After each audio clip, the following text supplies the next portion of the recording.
the court, we are fast-tracking the hearing. But that notwithstanding, it does not give anyone any authority to reduce anything. But the beauty with it, ultimately, members, is that we are the ones with the power. The executive can only make proposals. So it is within us to change what we need to change. And I agree with the ruling with the Speaker earlier that we must proceed as a matter of necessity.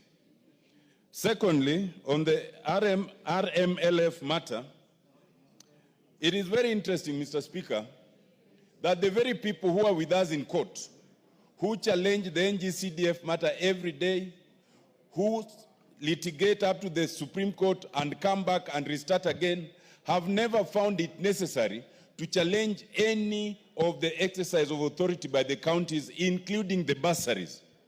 Strictly speaking, the county governors are supposed to deal with ECD and TVCs.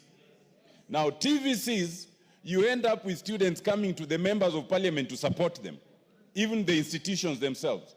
One would have thought that the governors would actually concentrate on the areas of their jurisdiction before they spill over. But many of us have usually not complained because in most of our constituencies, students are needy. So that even with all that, you still find other students who don't get it. But when then the same governors want to encroach into our area, then it calls for us to demonstrate that our power is not just latent, it is potent. And in that respect, Mr. Speaker, I think that as we go along, and we don't have to wait for your direction on this, we as members will be taking on these governors on many of these things, in court and outside court, in matters we filed and those ones filed by others, so that we can get what we call an equilibrium of power. So that people understand that actually this is where the power lies. It does not lie in courts, it does not lie in the executive, it lies here.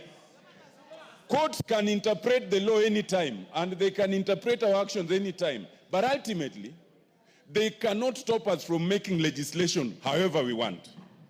Courts cannot stop us from exercising our powers in terms of the budget however we want. Let's send a caution to the governors that what's good for the goose is good for the gander. Thank you. Thank you, Honorable Otiende Amollo, for order. Thank you.